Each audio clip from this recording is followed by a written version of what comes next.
social media has been catastrophic for American happiness, especially among young people, especially among young women. The case is closed. The data they've got on this, the studies they've collected on this show that this was just inflecting when different platforms, which lowered happiness in different ways. I mean, Twitter creates more hatred and contempt in our culture. Instagram, it creates social comparison, which is the thief of joy. TikTok, when you see ordinary people doing fun things, it makes you feel lonely. I mean, they're unhappiness machines. Where do we think we are on the long arc of happiness? So I would probably be less optimistic that our ancestors were that happy. I think it would be hard for us to relate to what they went through, depending on how far back we want to go. But I have the feeling that most people would much prefer to be alive today than to have been alive 100 years ago, let alone 1,000 years ago, 10,000 years ago, or 100,000 years ago. Of course, you choose it. Of course. So on the one hand, we all have this amazing good luck, which is, as you said, there's 8 billion people on the planet. 100 billion have already died. In the last 250,000 years, 100 billion people have died. Right. So how lucky are we that we were born right now? Or you could say, we should be a lot better if I were born 200 years from now, perhaps. Who knows? Maybe. There's a sense of dread. Yeah, I don't know. I kind of wish I don't know. I've thought about this a little bit. But regardless, it is what it is. And yet, there are probably objective data that would say we are, what's our happiness today relative to 10 years ago, 20 years ago, 30 years ago? Like if you go back to immediately following World War II, what has been the trajectory of happiness? So we have imperfect data on that. We have really good data going back to the 1970s. Okay. That's really when the National Opinion Research Center started through the General Social Survey, which is University of Chicago data. It's the best data available. We can really trust it. That started to ask people about their self-evaluation of their life. And you don't want to look at it between countries. The comparisons between countries are nonsense.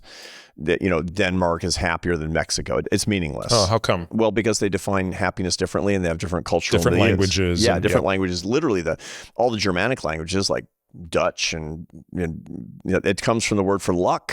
In German, happiness is Glück. Glück is luck, and glücklich is happy, and so that means lucky. And in Middle English, the word for luck was hap, from which we actually get happiness. Whereas felicity, the idea of felicitousness in the Romance languages, has a completely different sense to it of what that means. Plus, for example, in Denmark, happiness is a lot about contentedness. There's a word in Danish, hygge, Hygge, which means the cozy conviviality in the presence of friends, or something like on a comfy couch. It's like a paragraph, but it gives me the heebie-jeebies. I don't want that. I want adventure, which is why my grandparents left Denmark and came to the United States to start a farm, because there's too much hygge. So we're not going to do the across country. Okay, so let's just focus. On a particular country over time. Okay. You can look at the same group of people over time. That's pretty legit. And what you find is that it was from the 1970s through the 1980s, it was pretty constant and pretty decent in the United States. And then it started to fall. So by the way, that's interesting, right? The 70s, you could argue, were a pretty depressing time in the United States. In the 80s, maybe less so. But you're saying it was relatively constant. Relatively constant. Across it was those like 2 decades. Here and there, things ups and downs, et cetera. You go into a recession, it dips a little bit. Yep. You come out of the recession, it goes up. Morning in America, all good. Right? Okay. But then around 1989, 1990, it starts to fall. And it starts to decline just a little bit. And there's 2 phenomena going on. There's weather and climate for happiness. The climate is these little declines, 1 percentage point here in the percentage of people who say they're very happy, a little increase in the percentage of people saying they're not happy about their lives. Usually these are the 3 groups: not happy, not too happy, somewhat happy, very happy. And they're just kind of closing in on each other, a little bit. Then there's storms, then there's weather. And the weather would be, the big ones were around 2008. But wait. Still go. What happened in the 90s that we think? Well, so what happened in the 90s? Like what led to the climate drift of the 90s? The climate drift in the 90s was the four habits of the happiest people all went into decline: faith, family, friendship, and work that serves other people. The attitudes we have toward our work all changed. Really in the 1990s and the 2000s. And this was a secular decline in the number of people that were practicing faith. Okay. A secular decline in the formation of families, having children, getting married, having families. secular decline in the number of people who know you well. There was more and more loneliness and fewer intimate friendships that people had. It's a really good question. Vivek Murthy, our Surgeon General, has written a whole book on loneliness, and there's a lot of speculation. The UCLA data on loneliness, people using those data are always asking what it is. Probably it has to do with the fact that people are more and more likely to move away from their families, and technological changes have made it so that we don't have to be in person as much as we have been in the past. And so we're just more distant. Was that even from true other in people. the early 90s? Yeah, more and more. It was certainly true by the mid 1990s when, when you didn't have to pick up the phone anymore. I was writing a lot of emails in the middle of the 1990s for sure. But every way that we get more efficient in the way that we communicate, there's less of the oxytocin interchange, which of course the neuropeptide of human bonding, it only comes from eye contact and touch. That's how we get it. And we're evolved to link to each other and experience intense pleasure when oxytocin is produced endogenously in the brain from eye contact and touch. And so if we're actually communicating with each other, not getting eye contact and touch, we're going to get less of it. And so that's what happened, where people say, I have fewer people who know me well. There's more isolation in our communities that's been happening, or it's been just drift.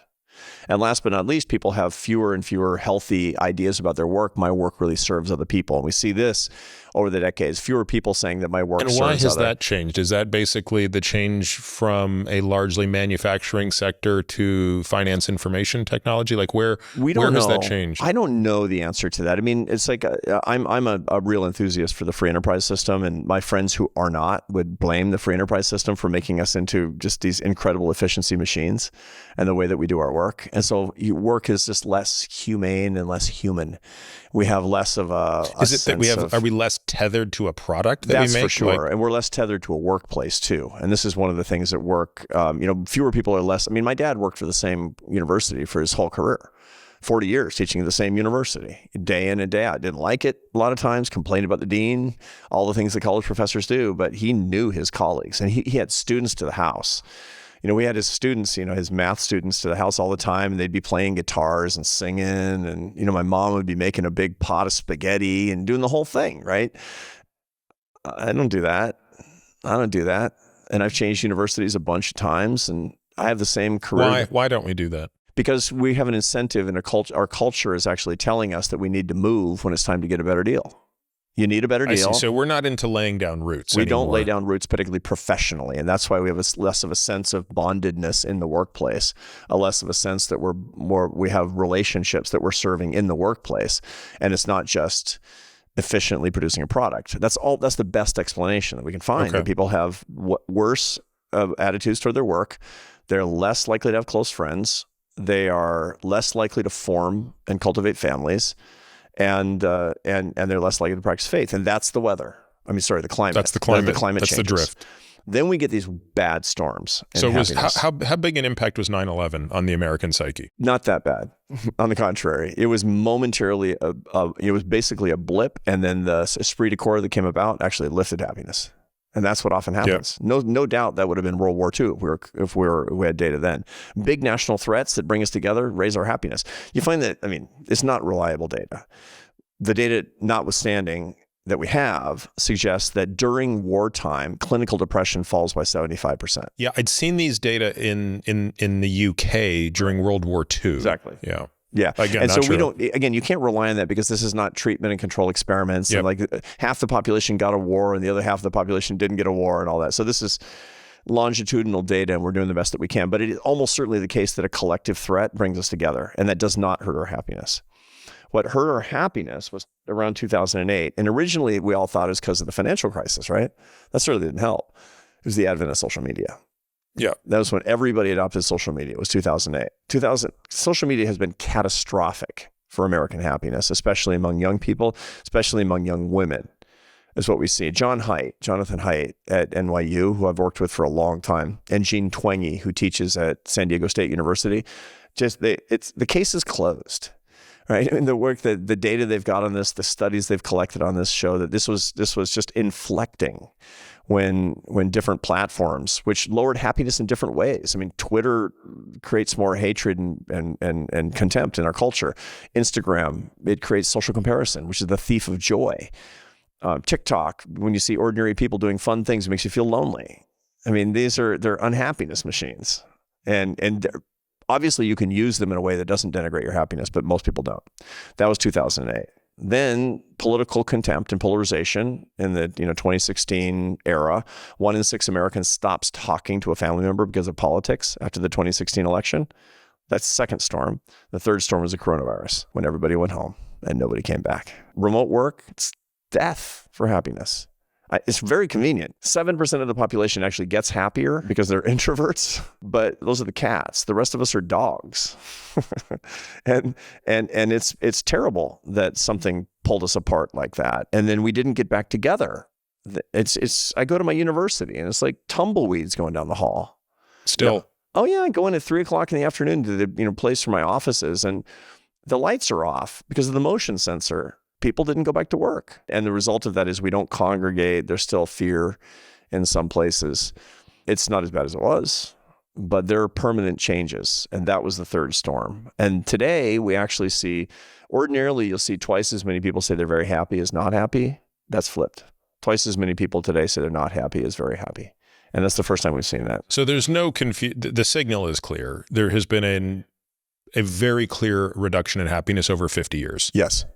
Yes, there's a secular decline with periodic storms, periodic downdrafts in happiness.